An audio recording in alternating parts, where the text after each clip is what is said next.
Hello students, मैं आकाश भारद्वाज एक बार फिर से आपकी इंजीनियरिंग ड्राइंग की क्लास में आपका स्वागत करता हूं।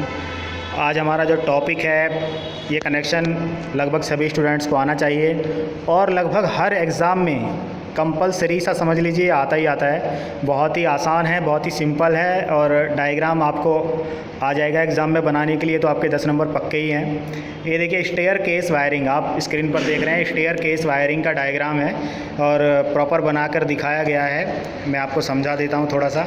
ये देखिए ये एक सीढ़ियाँ हैं, यहाँ पर स्टेयर बनी हुई है, इनको सीढ़ियाँ बोलते हैं।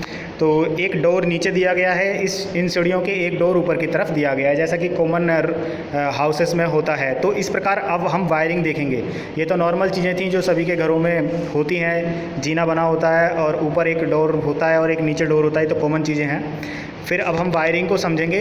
नीचे वाले डोर के पास ये जो बोर्ड लगा हुआ है, यहाँ पर हम देख रहे हैं एक 2 वे स्विच लगा हुआ है और एक 2 वे स्विच ऊपर वाले बोर्ड के पास है। ऊपर वाला जो डोर है उसके पास बोर्ड लगा हुआ है, एक 2 वे स्विच वहाँ पर लगा हुआ है। तो 2 वे स्विच में हम जानते हैं कि 3 टर्मिनल होते हैं। 3 टर्मिनल्स में ये देखिए 1 2 3 ये तीनों टर्मिनल्स दिए हुए हैं और यहाँ पर भी तीनों टर्मिनल्स दिए हुए हैं।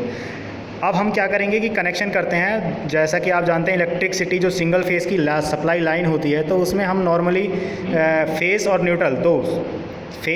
न्यूट्रल दो वायर्स का प्रयोग अधिकतर करते हैं। तो इसमें से हम क्या करते हैं कि जो नीचे वाला हमारा जो ये आपको दिखाई दे रहा होगा, मैंने मार्क किया है, इस पर फेस का जो बीच वाला टर्मिनल है नीचे वाले 2 वे फेस का, उस पर बीच वाले टर्मिनल पर फेस दिया है। और जो ऊपर वाला जो 2 वे स्विच लगा हुआ है उसके 2 टर्मिनल्स जो एक्स्ट्रा हैं और नीचे के वाले के 2 टर्मिनल्स, इसको आपस में हमने शॉर्ट कर दिया है। ये देखिए बहुत ही सिंपल तरीका है। नीचे वाले के दोनों टर्मिनल और ऊपर वाले के दोनों टर्मिनलों को इस तरीके से हमने शॉर्ट कर दिया। तो ये कनेक्शन देखिए आगे बढ़ गया है। अब ऊपर वाले जो 2 वे स्विच है उसका एक टर्मिनल हमारा खाली है। अब हमें क्या करना पड़ेगा कनेक्शन करने के लिए? ये देखिए ये जो लैंप के 2 सिरे हमारे निकले हुए हैं, एक सिरे को लाकर इस टर्मिनल से जोड़ देना है और जो लैंप का दूसरा सिरा है इस टर्मिनल पर हमें डायरेक्ट न्यूट्रल को दे देना है। तो इस प्रकार ये स्टेयर केस वायरिंग बन जाती है। इस डायग्राम को समझने के लिए कुछ ज़्यादा नहीं है, आप बना सकते हैं, प्रैक्टिस करें। और यदि अब भी कुछ समझ में नहीं आता है तो आप हमें कमेंट बॉक्स में कमेंट करें। धन्यवाद।